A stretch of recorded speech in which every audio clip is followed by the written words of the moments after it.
जय श्री गुरुदेव। जय श्री कृष्णा। भगवद गीता अध्याय 9। श्री भगवान बोले, यह अत्यंत गोपनीय विज्ञान सहित ज्ञान दोष दृष्टि रहित तेरे लिए तो मैं फिर अच्छी तरह से कहूँगा, जिसको जानकर तू अशुभ से अर्थात जन्म मरण रूप संसार से मुक्त हो जाएगा। यह विज्ञान सहित ज्ञान अर्थात समग्र रूप संपूर्ण विद्याओं का राजा और संपूर्ण गोपनीयों का राजा है। यह अति पवित्र तथा अति श्रेष्ठ है और इसका फल भी प्रत्यक्ष है। यह धर्म में है, अविनाशी है और करने में बहुत सुगम है, अर्थात इसको प्राप्त करना बहुत सुगम है। हे परंतप, इस धर्म की महिमा पर श्रद्धा न रखने वाले मनुष्य मुझे प्राप्त न होकर मृत्यु रूप संसार के मार्ग में लौटते रहते हैं, अर्थात बार बार जन्मते और मरते रहते हैं। यह सब संसार मेरे निराकार स्वरूप से व्याप्त है। संपूर्ण प्राणी मुझ में स्थित हैं, परंतु मैं उनमें स्थित नहीं हूँ तथा वे प्राणी भी मुझ में स्थित नहीं हैं। मेरे इस ईश्वर संबंधी योग अर्थात सामर्थ्य को देख संपूर्ण प्राणियों को उत्पन्न करने वाला और प्राणियों का धारण भरण पोषण करने वाला मेरा स्वरूप उन प्राणियों में स्थित नहीं है। हे धनंजय, जैसे सब जगह विचरने वाली महान वायु नित्य ही आकाश में रहती है, ऐसे ही संपूर्ण प्राणी मुझ में ही स्थित रहते हैं, ऐसा तुम मान लो। हे कुंती नंदन, कल्पों का क्षय होने पर महाप्रलय के समय संपूर्ण प्राणी मेरी प्रकृति को प्राप्त होते हैं और कल्पों के आदि में मैं फिर उनकी रचना करता हूँ। प्रकृति के वश में होने से परतंत्र हुए इस संपूर्ण प्राणी समुदाय की कल्पों के आदि में मैं अपनी प्रकृति को वश में करके बार बार रचना करता हूँ।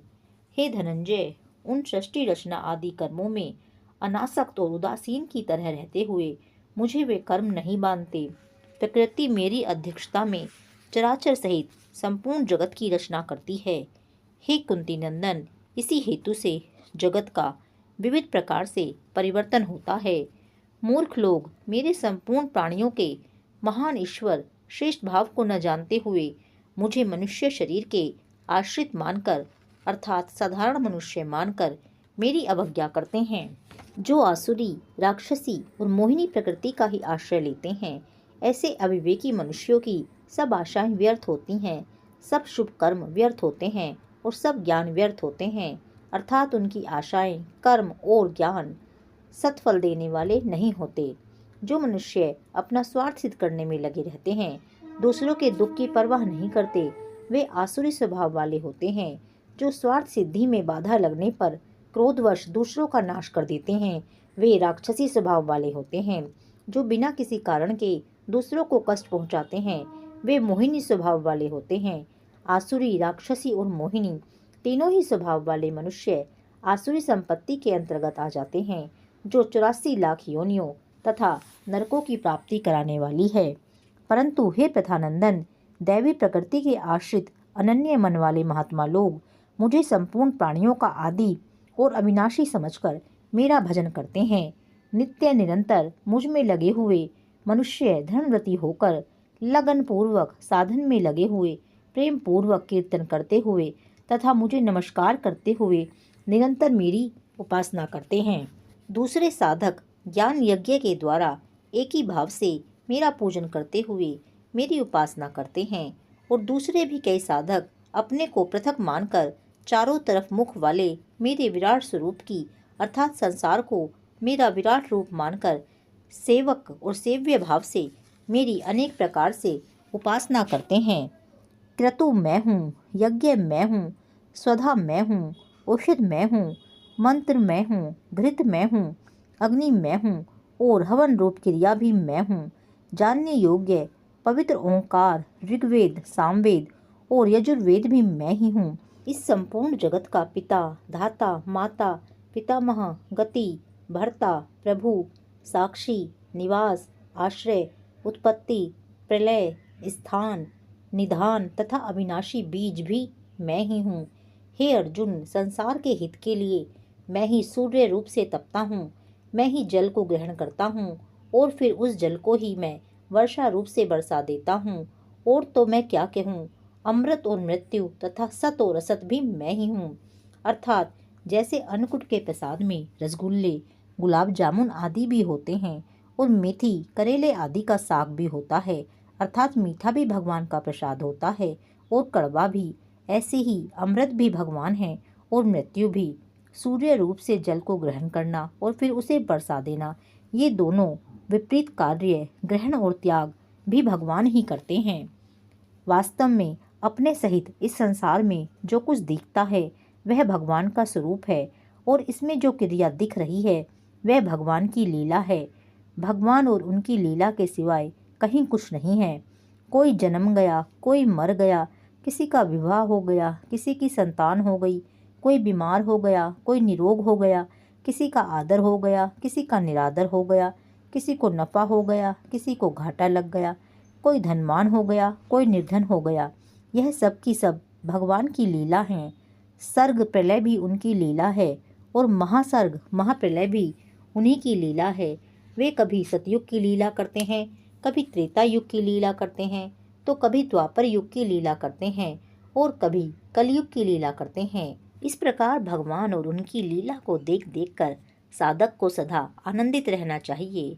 भगवान कहते हैं, तीनों वेदों में कहे हुए सकाम अनुष्ठान को करने वाले और सोम रस को पीने वाले जो पाप रहित मनुष्य यज्ञों के द्वारा मेरा पूजन करके स्वर्ग प्राप्ति की प्रार्थना करते हैं, वे पवित्र इंद्रलोक को प्राप्त करके वहाँ स्वर्ग के देवताओं के दिव्य भोगों को भोगते हैं। वे उस विशाल स्वर्गलोक के भोगों को भोगकर पुण्य क्षीण होने पर फिर मृत्युलोक में आ जाते हैं। इस प्रकार तीनों वेदों में कहे हुए सकाम धर्म का आश्रय लिए हुए भोगों की कामना करने वाले मनुष्य आवागमन को प्राप्त होते हैं।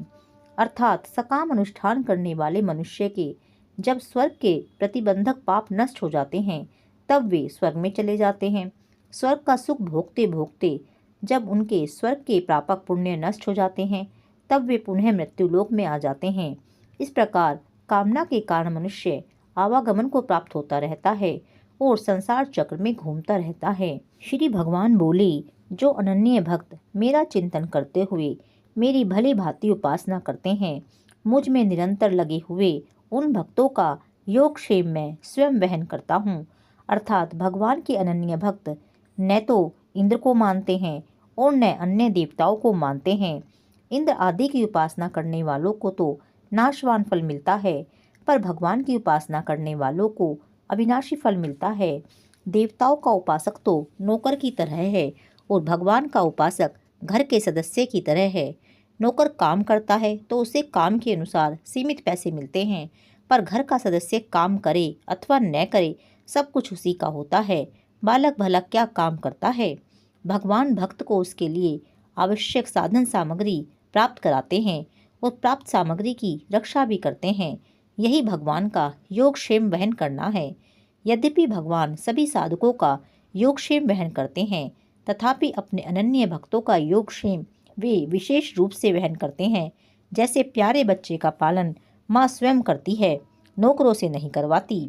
भगवान कहते हैं, हे कुंती नंदन, जो भी भक्त, जो भी मनुष्य श्रद्धा पूर्वक अन्य देवताओं का पूजन करते हैं, वे भी मेरा ही पूजन करते हैं, पर करते हैं अविधि पूर्वक, अर्थात देवताओं को मुझसे अलग मानते हैं। क्योंकि संपूर्ण यज्ञों का भोक्ता और स्वामी भी मैं ही हूँ, परंतु वे मुझे तत्व से नहीं जानते, इसी से उनका पतन होता है। सकाम भाव से देवताओं का पूजन करने वाले शरीर छोड़ने पर देवताओं को प्राप्त होते हैं। पितरों का पूजन करने वाले पितरों को प्राप्त होते हैं। भूत प्रेतों का पूजन करने वाले भूत प्रेतों को प्राप्त होते हैं, परंतु मेरा पूजन करने वाले मुझे ही प्राप्त होते हैं। जो भक्त पत्र, पुष्प, फल, जल आदि को प्रेम पूर्वक मेरे अर्पण करता है, उस मुझ में तल्लीन हुए अंतःकरण वाले भक्त के द्वारा प्रेम पूर्वक दिए हुए उपहार को मैं खा लेता हूँ, अर्थात स्वीकार कर लेता हूँ।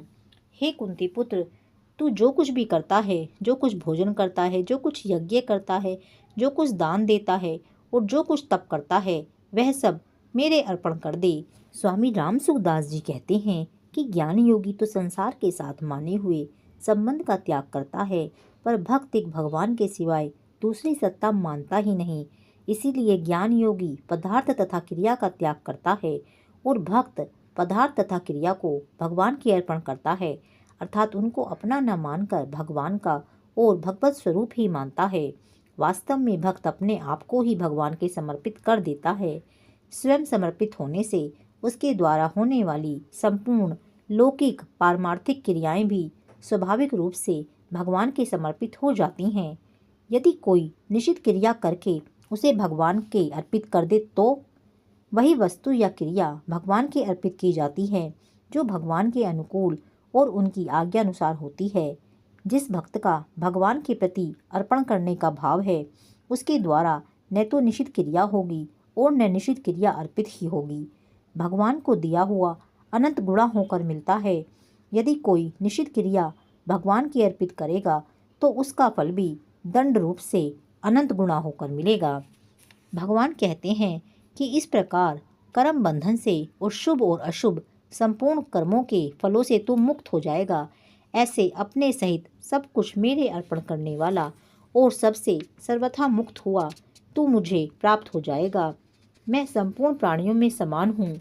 उन प्राणियों में न तो मेरा कोई द्वेषी है न कोई प्रिय है, परंतु जो प्रेम पूर्वक मेरा भजन करते हैं वे मुझ में हैं और मैं भी उनमें हूँ।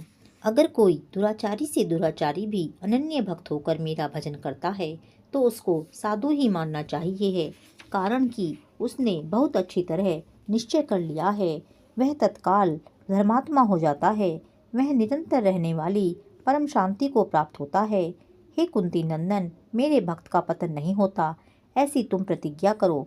अर्थात जब मनुष्य सांसारिक दुखों से घबरा जाता है और उन्हें मिटाने में अपनी निर्बलता का अनुभव करता है, पर साथ ही साथ उसमें यह विश्वास रहता है कि सर्वसमर्थ भगवान की कृपा से मेरी यह निर्बलता दूर हो सकती है और मैं सांसारिक दुखों से छूट सकता हूँ, तब वह तत्काल भक्त हो जाता है।